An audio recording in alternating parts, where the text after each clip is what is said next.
महाभारत का भीषण युद्ध समाप्त हो चुका था। धर्म की विजय हुई थी, लेकिन युद्ध ने पांडवों से उनका सब कुछ छीन लिया था। अर्जुन के वीर पुत्र अभिमन्यु चक्रव्यूह में वीर गति को प्राप्त हो चुके थे। उनकी पत्नी उत्तरा गर्भवती थी। उनके गर्भ में पांडव वंश का अंतिम वारिस पल रहा था। उधर द्रोणाचार्य के पुत्र अश्वत्थामा के हृदय में प्रतिशोध की ज्वाला धधक रही थी। उसने सोचा, यदि पांडव वंश का यह अंतिम दीपक भी बुझा दिया जाए तो पांडवों का नामो निशान मिट जाएगा। क्रोध और अंधकार में डूबकर अश्वत्थामा ने अत्यंत भयानक ब्रह्मास्त्र का प्रयोग कर दिया। वह दिव्य अस्त्र सीधे उत्तरा के गर्भ की ओर बढ़ने लगा।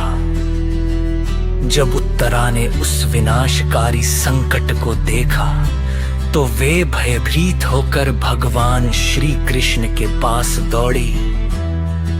आंसुओं से भरी आंखों से उन्होंने हाथ जोड़कर प्रार्थना की,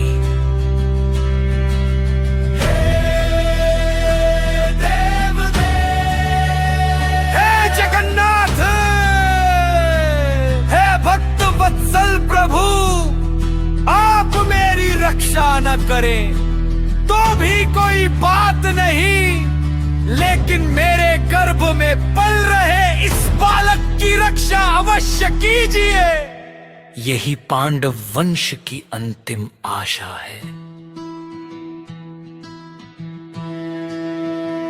भक्त की करुण पुकार सुनकर भगवान श्री कृष्ण का हृदय द्रवित हो उठा। वे मुस्कुराए और बोले, उत्तरा, चिंता मत करो। जब तक मैं हूं, मेरे भक्त का कोई अहित नहीं कर सकता।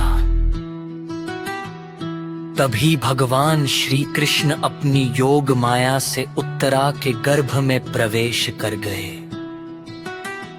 उन्होंने अंगूठे के आकार का एक दिव्य श्याम सुंदर पीतांबरधारी 4 भुजाओं वाला अद्भुत रूप धारण किया।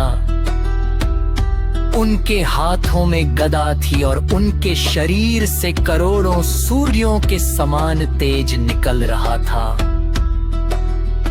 जैसे ही ब्रह्मास्त्र गर्भ के निकट पहुंचा, भगवान श्री कृष्ण ने अपनी दिव्य शक्ति से उसके तेज को नष्ट कर दिया। ब्रह्मास्त्र निष्फल हो गया और गर्भ में पल रहे बालक की रक्षा हो गई। समय आने पर उसी बालक का जन्म हुआ, क्योंकि उसने गर्भ में भगवान के उस दिव्य रूप का दर्शन किया था। इसलिए वह जन्म के बाद प्रत्येक व्यक्ति में उसी पुरुष को खोजने लगा। इस कारण उसका नाम पड़ा परीक्षित। पर देख, जो परीक्षा करके खोजे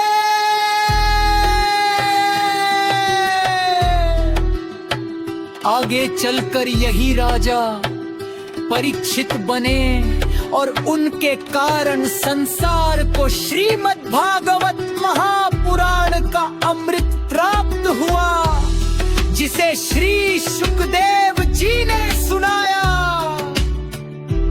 इस कथा से हमें शिक्षा मिलती है कि भगवान श्री कृष्ण अपने भक्तों की पुकार अवश्य सुनते हैं।